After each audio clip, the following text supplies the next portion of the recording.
إن الحمد لله نحمده ونستعينه من يهده الله فلا مضل له ومن يضلل فلا هادي له ونشهد أن لا إله إلا الله وحده لا شريك له ونشهد أن محمدا عبده ورسوله والصلاة والسلام على سيد الأنبياء والمرسلين أما بعد فأعوذ بالله من الشيطان الرجيم بسم اللہ الرحمن الرحیم وسارعوا إلى مغفرة من ربكم وجنة عرضها السماوات والأرض أعدت للمتقين الذين ينفقون في السراء والضراء والكاظمين الغيظ والعافين عن الناس والله يحب المحسنين وقال رسول اللہ صلی اللہ علیہ وسلم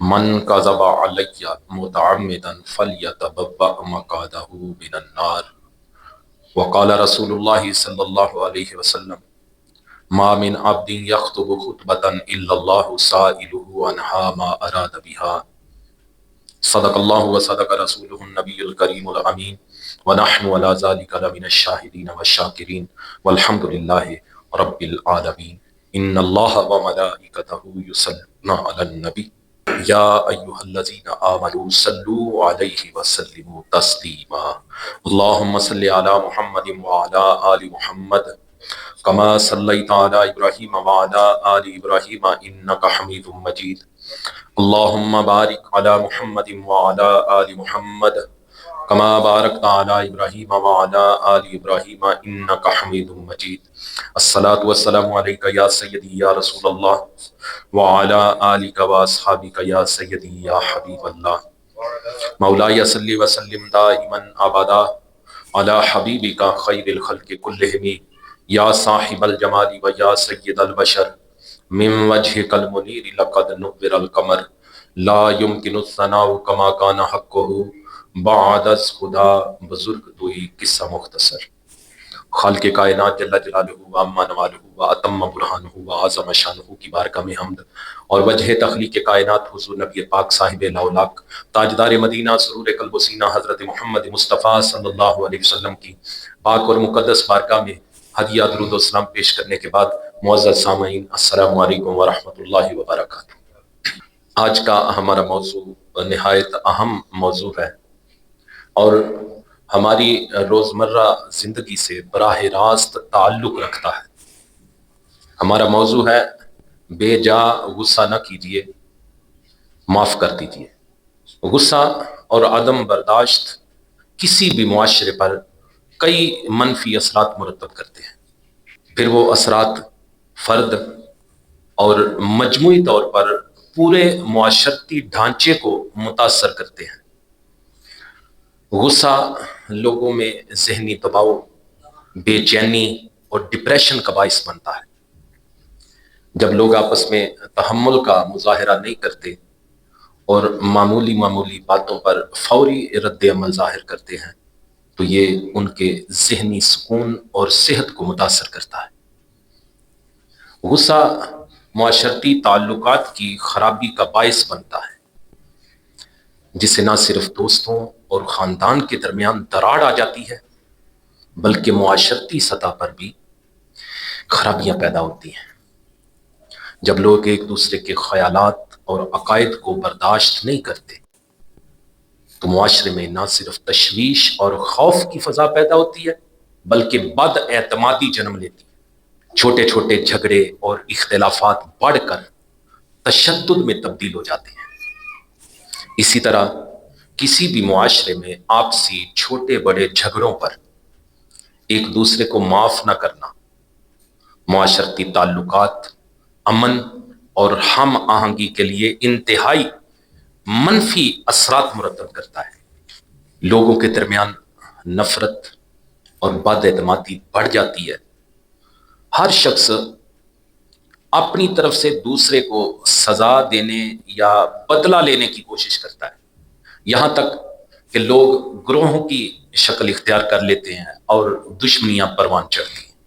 معاشرے میں نفسیاتی تناؤ پیدا ہوتا ہے مسلسل غصہ، تنقید اور ماضی کی تلخ یادیں افراد کی ذہنی سطح پر اثر ڈالتی ہیں، جس سے ڈپریشن، اضطراب، بلڈ پریشر اور دیگر نفسیاتی بیماریاں پیدا ہو جاتی ہیں، تشدد میں اضافہ ہو جاتا ہے، بات بات پہ جھگڑے شروع ہو جاتے ہیں، پھر یہ جھگڑے اور جھگڑوں کے بعد ایک دوسرے کو معاف نہ کرنا خاندانوں اور کمیونٹیز میں انتشار پیدا کرتا ہے، معاشرہ ثقافتی اور اخلاقی زوال کا شکار ہو جاتا ہے۔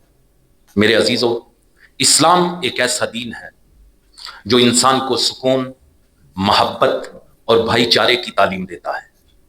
اسلام ہر پہلو پر جامع اور متوازن رہنمائی فراہم کرتا ہے۔ غصے، عدم برداشت اور جھگڑوں اور معاف کرنے کے حوالے سے بھی اسلام کی تعلیمات بے حد اہم اور عملی ہیں۔ قرآن مجید میں اللہ تعالیٰ نے غصے کے وقت معاف کرنے کو ایمان والوں کی صفت کے طور پر بیان فرمایا ہے۔ ارشاد باری تعالیٰ ہے والذین یجتنبون کبائر الاثم والفواحش واذا ما غضبوا هم یغفرون، اور جو بڑے بڑے گناہوں اور بے حیائی کے کاموں سے اجتناب کرتے ہیں اور جب انہیں غصہ آئے تو معاف کر دیتے ہیں۔ سورہ شورى آیت نمبر 37۔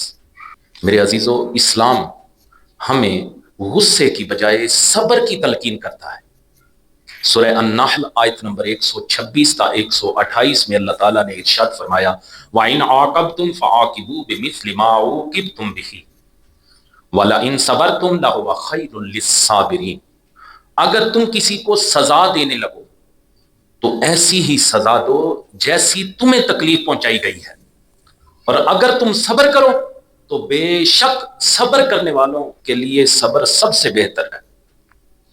یعنی اگر تم کسی کو سزا دینے لگو تو وہ سزا جرم کے حساب سے ہو، اس سے زیادہ نہ ہو، اور ساتھ ہی یہ فرما دیا کہ اگر تم صبر کرو اور انتقام نہ لو تو بے شک صبر والوں کے لیے صبر سب سے بہتر ہے۔ انتقام لینا چاہتے ہو، بدلہ لینا چاہتے ہو تو اتنا ہی لینا ہے، زیادہ نہیں لینا۔ ساتھ ہی فرمایا اگر صبر کرو گے تو یہ تمہارے لیے سب سے بہتر ہے۔ یہ اسلام ہے، اسلام ایسی تعلیمات دیتا ہے۔ اگلی آیت میں فرمایا وَاصْبِرْ وَمَا صَبْرُكَ إِلَّا بِاللَّهِ وَلَا تَحْزَنْ عَلَيْهِمْ وَلَا تَكُ فِي ضَيْقٍ مِّمَّا يَمْكُرُونَ، اور صبر کرو اور تمہارا صبر اللہ ہی کی توفیق سے ہے، اور ان کا غم نہ کھاؤ اور ان کی سازشوں سے دل تنگ نہ ہو۔ إِنَّ اللَّهَ مَعَ الَّذِينَ اتَّقَوْا وَالَّذِينَ هُمْ مُحْسِنُونَ، بے شک اللہ ان لوگوں کے ساتھ ہے جو ڈرتے ہیں اور جو نیکیاں کرتے ہیں۔ اسلام برائی کو بھلائی سے، غصے کو صبر سے، لوگوں کی جہالت کو حلم سے اور بد سلوکی کو عفو و درگزر سے دور کرنے کی تلقین کرتا ہے۔ سورہ حامیم السجدہ آیت نمبر 34 میں اللہ تعالیٰ نے ارشاد فرمایا وَلَا تَسْتَوِي الْحَسَنَةُ وَلَا السَّيِّئَةُ، اور اچھائی اور برائی برابر نہیں ہو سکتی۔ ادفع باللتی ہی احسن فاذا الذی بینک وبینہ عداوۃ کأنہ ولی حمیم، فرمایا برائی کو بھلائی کے ساتھ دور کر دو، برائی کو بھلائی کے ساتھ دور کر دو تو تمہارے اور جس شخص کے درمیان دشمنی ہوگی وہ اس وقت ایسا ہو جائے گا جیسے وہ گہرا دوست ہے۔ کب؟ جب تم برائی کو بھلائی سے دور کرو گے، یعنی غصہ میں بدلہ لینے کی بجائے درگزر اور معافی کا رویہ اختیار کرتے ہوئے بھلائی کرنے سے دشمنی بھی دوستی میں بدل جائے گی۔ قرآن مجید میں جا بجا غصہ کی بجائے درگزر اور حکمت کی تعلیم دی گئی ہے۔ سورہ الاعراف آیت نمبر 199 تا 201 میں ارشاد باری تعالیٰ ہے خذ العفو وامر بالعرف واعرض عن الجاہلین، اے حبیب معاف کرنا اختیار کرو اور بھلائی کا حکم دو اور جاہلوں سے منہ پھیر لو۔ وَإِمَّا يَنزَغَنَّكَ مِنَ الشَّيْطَانِ نَزْغٌ فَاسْتَعِذْ بِاللَّهِ إِنَّهُ سَمِيعٌ عَلِيمٌ، اور اے سننے والے اگر شیطان کی طرف سے کوئی وسوسہ تجھے ابھارے تو فوراً اللہ کی پناہ مانگ، بے شک وہی سننے والا جاننے والا ہے۔ ان الذین اتقوا اذا مسهم طائف من الشیطان تذکروا فاذا هم مبصرون، بے شک پرہیزگاروں کو جب شیطان کی طرف سے کوئی خیال آتا ہے تو وہ حکم خدا یاد کرتے ہیں، پھر اسی وقت ان کی آنکھیں کھل جاتی ہیں۔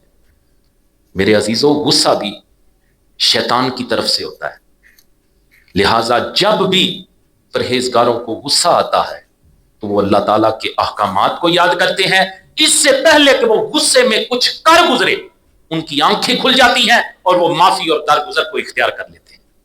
خطبہ میں میں نے سورہ آل عمران کی 2 آیات تلاوت کی، ان میں سے 133 نمبر آیت میں اللہ تعالیٰ نے ارشاد فرمایا، اور اپنے رب کی بخشش اور اس جنت کی طرف دوڑو جس کی وسعت آسمانوں اور زمین کے برابر ہے، وہ پرہیزگاروں کے لیے تیار کی گئی ہے۔ اللہ اکبر۔ اگلی آیت میں بتایا گیا ہے کہ وہ جو پرہیزگار ہے جن کے لیے یہ جنت تیار کی گئی ہے ان کی صفتیں کیا ہیں۔ اگلی آیت میں ان کی صفتیں، ان کے اوصاف بیان کیے گئے ہیں۔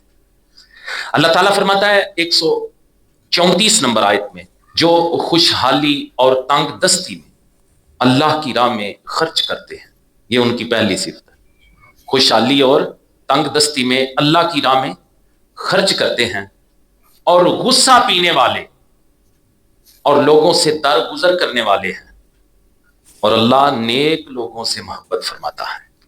اس آیہ مبارکہ میں متقین کے 4 اوصاف بیان کیے گئے۔ خوشحالی اور تنگی دونوں حال میں اللہ کی راہ میں خرچ کرنا، یہ متقیوں کی صفت ہے۔ دوسرا غصہ پی جانا، تیسرا لوگوں کو معاف کر دینا، اور چوتھا احسان کرنا۔ ان چاروں اوصاف میں سے 2 اوصاف ہمارا موضوع ہے آج کا، غصہ پی جانا اور لوگوں کو معاف کر دینا۔ اب میں آپ کے سامنے ان دونوں اوصاف کے حوالے سے قرآن و احادیث آپ کے سامنے رکھتا ہوں کہ قرآن کیا کہتا ہے، اللہ کے محبوب کا فرمان کیا کہتا ہے۔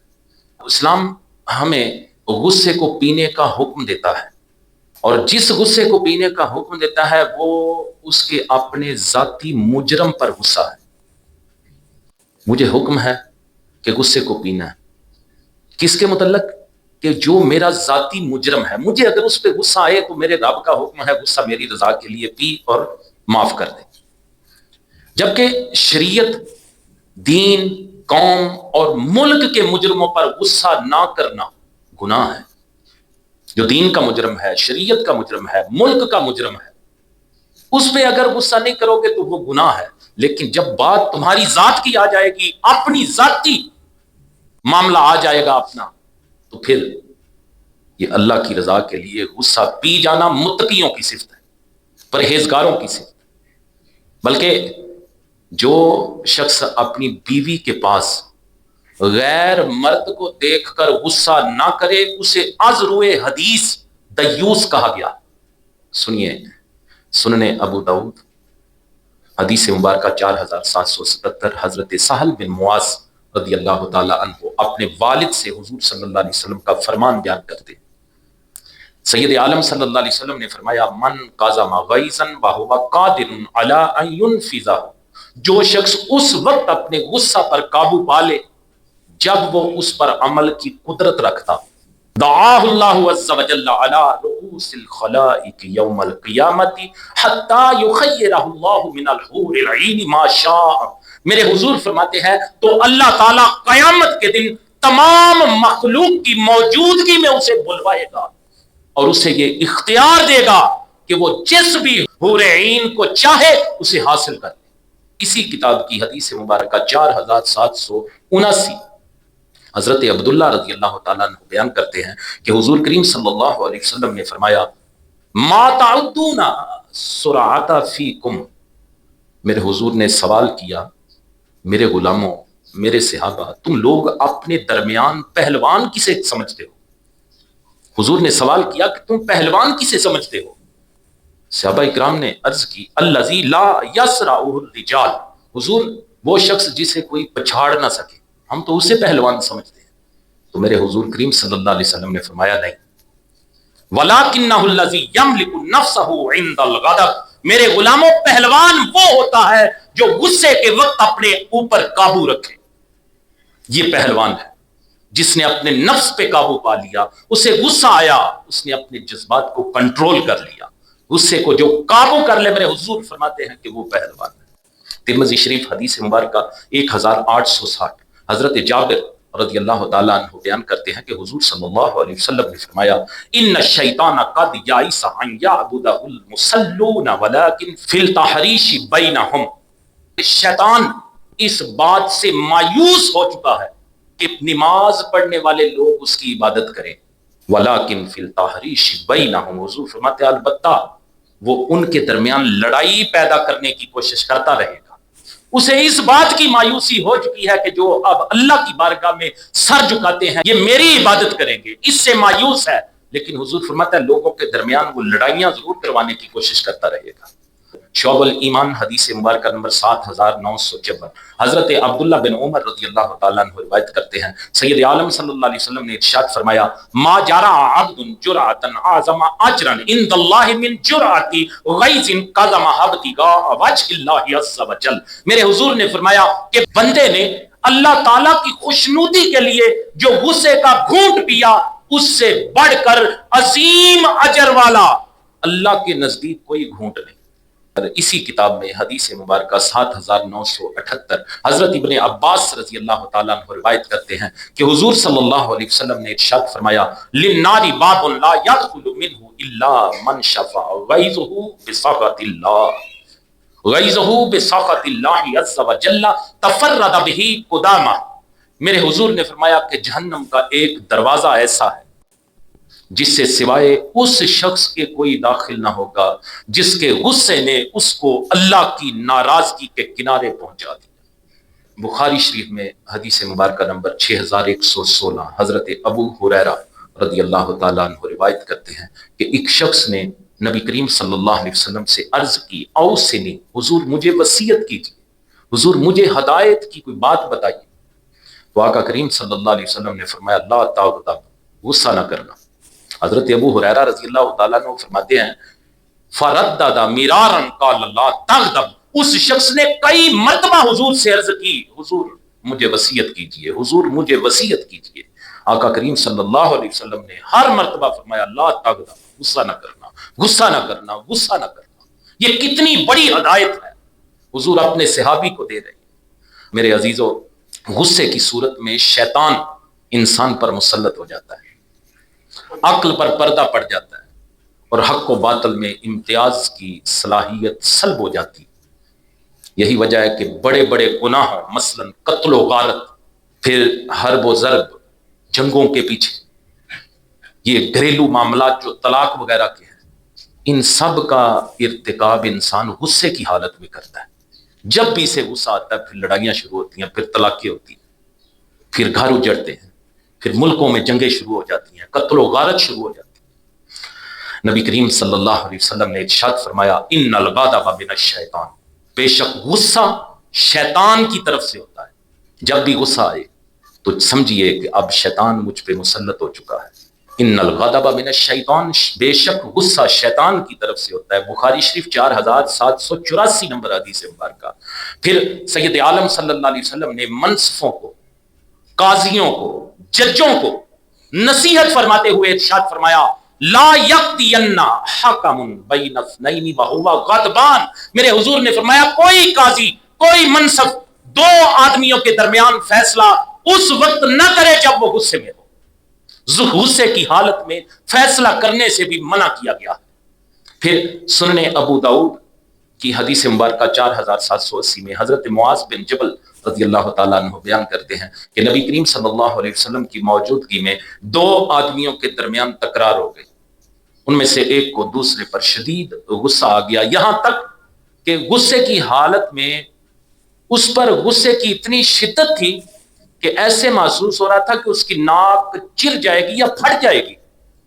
جب حضور کریم صلی اللہ علیہ وسلم نے دیکھا تو آقا کریم صلی اللہ علیہ وسلم نے فرمایا انی لعالم کلمۃ لو قالها لذهب عنه ما یجده من الغضب، حضور نے فرمایا مجھے ایک ایسے کلمے کے بارے میں علم ہے اگر یہ شخص اسے پڑھ لے تو اسے جو غصہ آیا ہوا ہے وہ ختم ہو جائے گا۔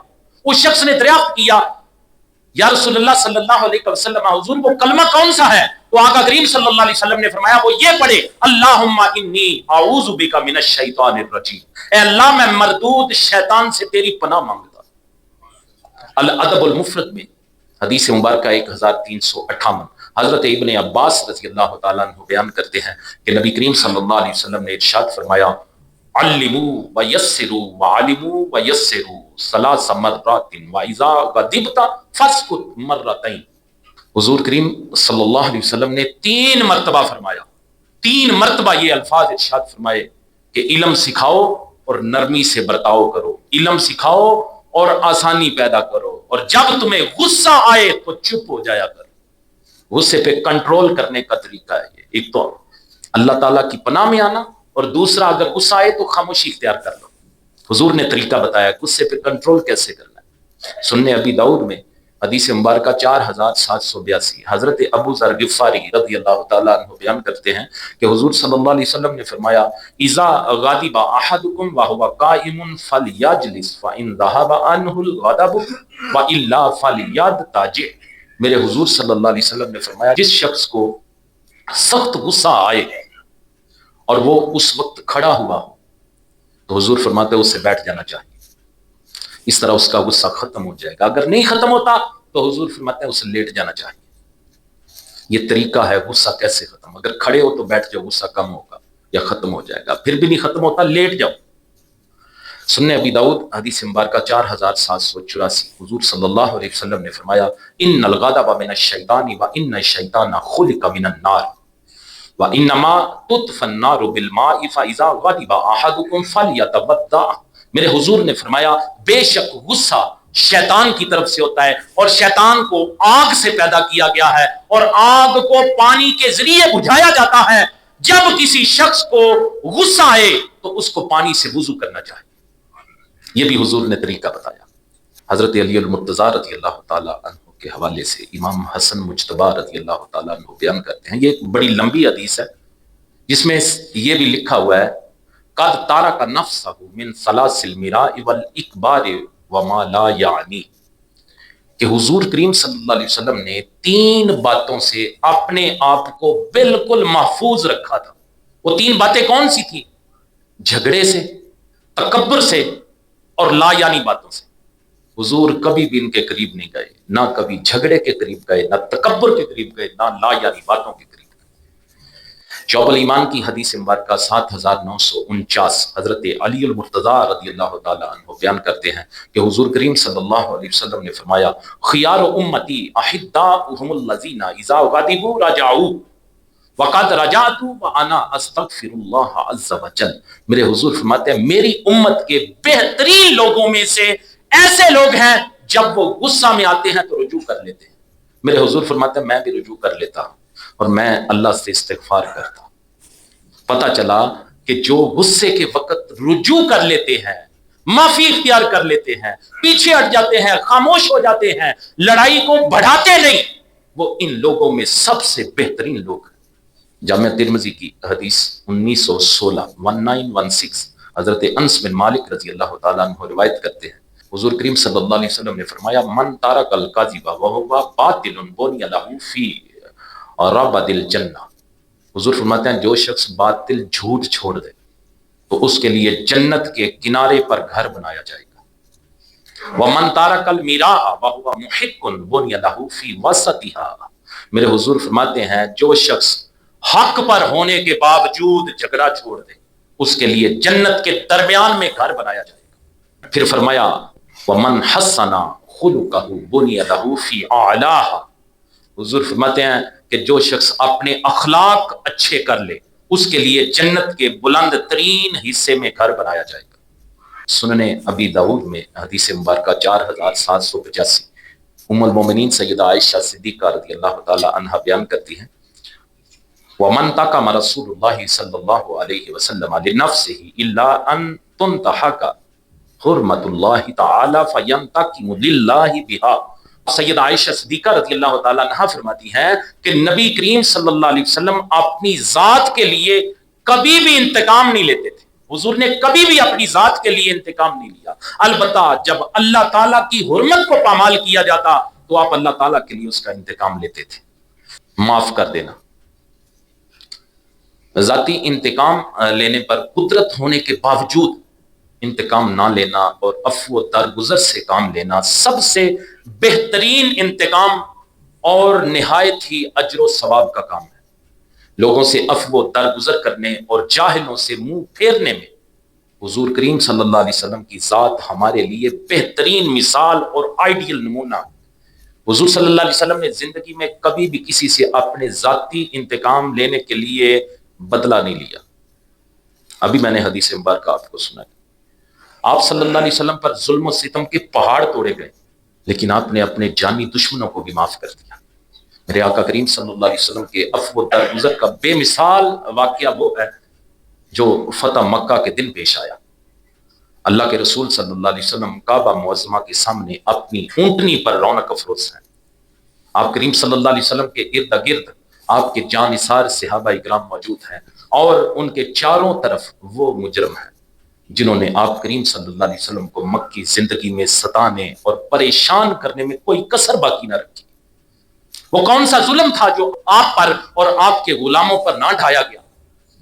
آج اللہ نے آپ کو آپ کے دشمنوں پر غلبہ عطا فرمایا تھا۔ صحابہ اکرام حضور کریم صلی اللہ علیہ وسلم کے حکم کے منتظر تھے کہ فقط ایک اشارہ ملتے ہی سر تن سے جدا کر دیے جاتے، لیکن پیکرے محبت اور پیکرے عفو و کرم رحمت عالم صلی اللہ علیہ وسلم کو کسی کے خون کا ایک قطرہ بہانا بھی گوارا نہ ہوا، اور آپ صلی اللہ علیہ وسلم نے تمام لوگوں کو معاف کر دیا، ماں سوائے چند ایسے مخصوص افراد کے کہ جن کا جرم بہت سخت اور ناقابل معافی تھا۔ سورہ اعراف کی آیت نمبر 199 میں عفو و درگزر کرنے کے متعلق اللہ تعالیٰ نے ارشاد فرمایا، خذ العفو وامر بالعرف وعارض عن الجاہلین، اے محبوب معاف کرنا اختیار کریں اور بھلائی کا حکم دے اور جاہلوں سے منہ پھیر لیں۔ سورہ ہجر کی آیت نمبر 85 میں اللہ تعالیٰ نے ارشاد فرمایا، فاصفح الصفح الجمیل، تو تم اچھی طرح درگزر کرو، اچھے طریقے سے لوگوں کو معاف کرو۔ اسی طرح سورہ نور کی آیت نمبر 22 میں اللہ تعالیٰ نے ارشاد فرمایا، وَلْيَعْفُوا وَلْيَصْفَحُوا أَلَا تُحِبُّونَ أَن يَغْفِرَ اللَّهُ لَكُمْ، اور انہیں چاہیے کہ معاف کر دے اور درگزر کریں۔ کیا تم اس بات کو پسند نہیں کرتے کہ اللہ تمہاری بخشش فرما دے؟ اس آیہ مبارکہ کے ذیل میں تفسیر خزائن العرفان میں یہ بات لکھی ہے کہ ایک صحابی رسول تھے، بدری صحابی، لیکن غریب تھے، نادار تھے، نام تھا ان کا مستح رضی اللہ تعالیٰ۔ حضرت سیدنا ابو بکر صدیق رضی اللہ تعالیٰ عنہ کے یہ رشتہ دار بھی لگتے تھے۔ آپ ان سے بڑا اچھا حسن سلوک کرتے، انہیں کھانا دیتے، ہر لحاظ سے مدد کرتے، لیکن جب حضرت ام المومنین سیدہ عائشہ صدیقہ رضی اللہ تعالیٰ عنہا پر تہمت لگائی گئی تو جن لوگوں نے تہمت لگائی تھی یہ اس طرف تھے۔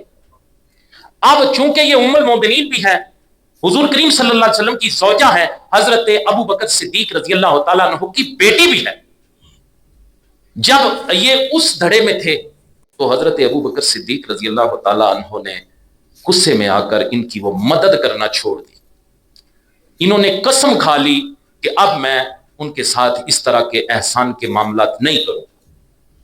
تفاسیر کے اندر لکھا ہے کہ یہ آیت حضرت ابو بکر صدیق کے حق میں نازل ہوئی، وَلْيَعْفُوا وَلْيَصْفَحُوا أَلَا تُحِبُّونَ أَن يَغْفِرَ اللَّهُ لَكُمْ، اللہ نے فرمایا انہیں چاہیے کہ معاف کر دیں اور درگزر کریں۔ کیا تم اس بات کو پسند نہیں کرتے کہ اللہ تمہاری بخشش فرماتے؟ جب یہ آیت نازل ہوئی تو حضرت ابو بکر صدیق رضی اللہ تعالیٰ عنہ نے فوراً معاف کر کے اسی طرح ان کے ساتھ اس نے سلوک کرنا شروع کر دیا۔ پھر سورہ شورى کی آیت نمبر 43 میں اللہ رب العزت نے ارشاد فرمایا، وَلَمَنْ صَبَرَ وَغَفَّرَ إِنَّ ذَلِكَ لَمِنْ عَزْمِ الْأُمُورِ، اور بے شک جس نے صبر کیا اور معاف کر دیا تو یہ ضرور ہمت والے کاموں میں سے، یہ بہت بڑی ہمت کی بات ہے۔ کسی سے جھگڑا ہو جانا، پھر ہم پہ ظلم ہو جانا، ظلم کو برداشت کرنا، اس کا جواب نہ دینا، اس پہ صبر کرنا اللہ کی رضا کے لیے بہت زیادہ ہمت کا کام ہے، اور وہی چیز اللہ تعالیٰ نے قرآن میں بیان کی۔ پھر سورہ التغابن آیت نمبر 14 میں ارشاد فرمایا، وَإِن تَعْفُوا وَتَصْفَحُوا وَتَغْفِرُوا فَإِنَّ اللَّهَ غَفُورٌ رَحِيمٌ، اگر تم معاف کرو اور درگزر کرو اور بخش دو تو بے شک اللہ بڑا بخشنے والا مہربان ہے۔ شعب الایمان میں حدیث مبارکہ نمبر 7974، حضرت ابو ہریرہ رضی اللہ تعالیٰ عنہ روایت کرتے ہیں کہ حضور کریم صلی اللہ علیہ وسلم نے فرمایا کہ حضرت موسیٰ علیہ السلام نے اللہ تعالیٰ کی بارگاہ میں عرض کی، یا رب من اعز عبادک عندک، اے میرے رب تیرے بندوں میں سے تیرے نزدیک کون زیادہ عزت دار ہے؟ حضرت موسیٰ علیہ السلام نے دعا کی، اللہ کی بارگاہ میں عرض کی، یہ سوال کیا، مالک تیری بارگاہ میں تیرے بندوں میں سے کون زیادہ عزت دار ہے؟ میرے حضور فرماتے ہیں اللہ تعالیٰ نے فرمایا من اذا قدر غفر، موسیٰ میری بارگاہ میں میرے بندوں میں سب سے زیادہ عزت دار وہ شخص ہے کہ جو جب انتقام کی قدرت رکھے تو معاف کر دے۔ پھر اسی حدیث مبارکہ کی کتاب میں 7947 نمبر حدیث مبارکہ حضرت ابن ابی حسین رضی اللہ تعالیٰ عنہ روایت کرتے ہیں کہ سید عالم صلی اللہ علیہ وسلم نے فرمایا الا ادلکم علی خیر اخلاق اہل الدنیا والآخرہ، میرے غلاموں کیا میں تمہیں دنیا اور آخرت کے بہترین اخلاق کی رہنمائی نہ کروں؟ سوال کیا حضور نے، پھر خود ہی حضور نے جواب ارشاد فرمایا ان تصل من قطعک، وہ بہترین اخلاق کیا ہے؟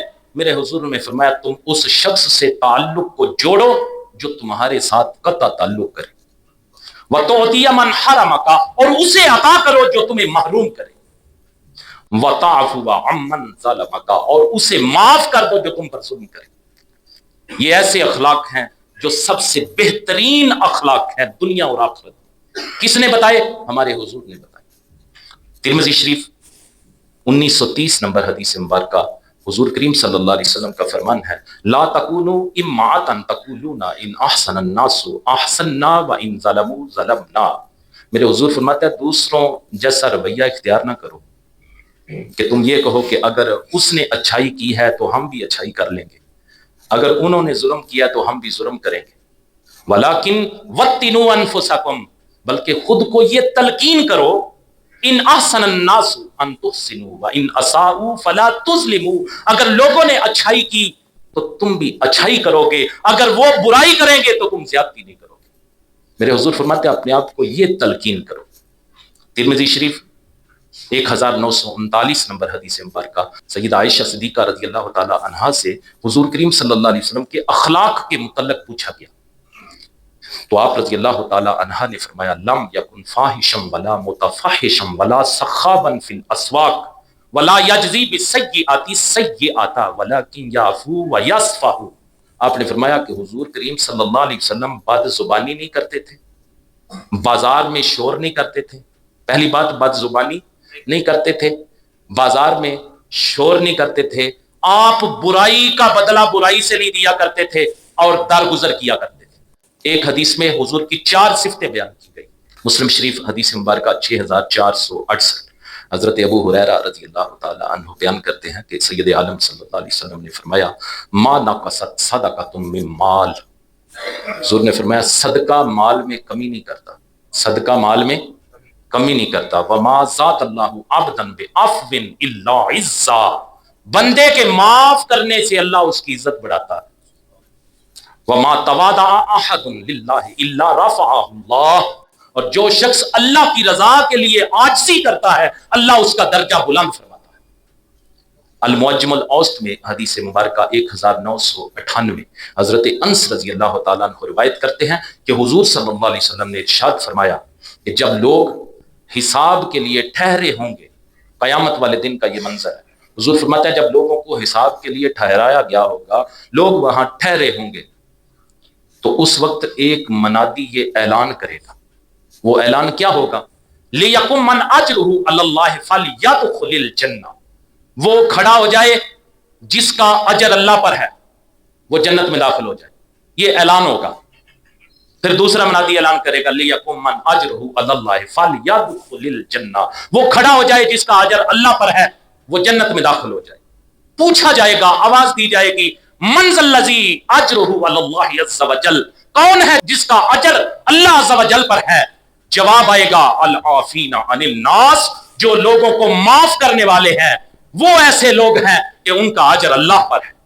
پھر تیسرا منادی اعلان کرے گا لیکم من اجرہ علی اللہ فلیدخل الجنہ، وہ کھڑا ہو جائے جس کا اجر اللہ پر ہے وہ جنت میں داخل ہو جائے۔ میرے حضور فرماتے ہیں فقام قضا و قضا الفن فدخلوها بغیر حساب۔ حضور فرماتے ہیں اسی طرح 1000 آدمی کھڑے ہو جائیں گے اور ان کو بغیر حساب کتاب کے جنت میں داخل کر دیا جائے گا۔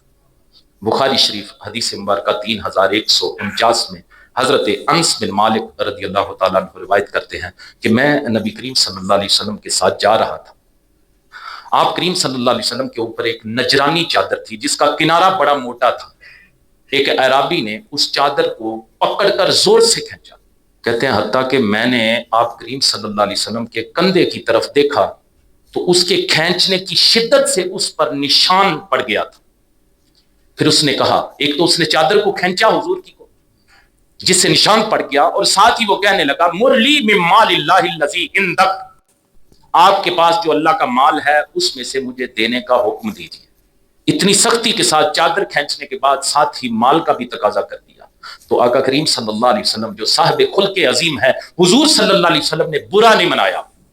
آقا کریم صلی اللہ علیہ وسلم کے حوالے سے حدیث مبارکہ میں ہے فالتفت الیہ فضحک ثم امر له بعطاء، کہ آپ کریم صلی اللہ علیہ وسلم اس کی طرف متوجہ ہوئے اور مسکرائے، پھر آقا کریم صلی اللہ علیہ وسلم نے اسے مال عطا کرنے کا حکم دے دیا۔ دیکھیں یہ ہمارے نبی ہیں، ہمارے آقا ہے، اللہ کے پیارے رسول ہیں، جنہوں نے اپنی ذاتی زندگی میں خود عفو و کرم درگزر کو اپنا کے ہمارے لیے ایک کامل نمونہ ہمیں عطا کیا ہے تاکہ ہم ایسی تعلیمات پہ عمل کر سکیں۔ دیکھیں کم و بیش کو 40-45 منٹ میں نے آپ کو 22 احادیث سنائی ہیں اور 15 قرآن کی آیات سنائی ہیں۔ ان 40-45 منٹوں میں نے آپ کو کم و بیش یہ 37 حوالہ جات سنائے ہیں۔ کس لیے سنائے ہیں؟ قرآن آپ کے سامنے اس لیے رکھا، احادیث آپ کے سامنے اس لیے رکھی، اور یہ موضوع اس لیے سلیکٹ کیا کہ ہم اپنے غصے پہ قابو پایا کریں، ہم لوگوں کو معاف کرنا اپنائیں۔ اگر ہم غصے پہ قابو پائیں گے معاشرے میں ہم آہنگی پیدا ہوگی، اسلام کا وقار بلند ہوگا، معاشرے امن و سکون کا مرکز بنیں گے۔ لیکن اگر ہم غصے میں آپے سے باہر ہونے لگ گئے تو پھر معاشرے میں انتشار کم نہیں ہو سکتا۔ اگر ہم نے آپس میں ایک دوسرے کو معاف نہیں کرنا، چھوٹی چھوٹی باتوں پہ جھگڑوں کو بڑھا دینا ہے، معافی نہیں دینی، تو پھر ہمارے لیے تو بڑی شرم کی بات ہے کہ ہمیں قرآن بھی ہمیں بار بار یہ کہتا ہے کہ غصہ نہ کرو، غصہ نہ کرو، لوگوں کو معاف کرو۔ حضور کے فرمان بھی بار بار ہمیں یہ کہتے ہیں کہ غصہ نہ کرو، غصہ نہ کرو، لوگوں کو معاف کرو۔ مجھے بتائیے وہ کون سی ایسی کتاب ہے، وہ کون سا ایسا علم ہے جو میں آپ کے سامنے رکھوں تو ہم اس پہ عمل کرنا شروع کر دیں؟ مجھے بتائیے قرآن اور حضور کے فرمان سے اہم اور اہمیت کی حامل کوئی کتاب، کوئی فرمان ہے؟ اگر نہیں تو ان باتوں پہ عمل کس نے کرنا ہے؟ مزہ تو تب ہے نا کہ میں گھر جاؤں، مجھے اگر غصہ آئے تو میں اپنے غصے پہ اس لیے قابو پاؤں کہ میرے رب کا حکم ہے اور میرے حضور نے اس کا ہمیں حکم ادا کیا ہے، اور اپنے مبارک اسوہ سے ہمیں مثال عطا کی۔ اللہ تعالی ہم سب پہ فضل فرمائے اور ہم سب کو حضور کریم صلی اللہ علیہ وسلم کی بتائی ہوئی تعلیمات پہ عمل کرنے کی توفیق عطا فرمائے۔ سبحان ربک رب العزت عما یصفون وسلام علی المرسلین والحمد للہ رب العالمین۔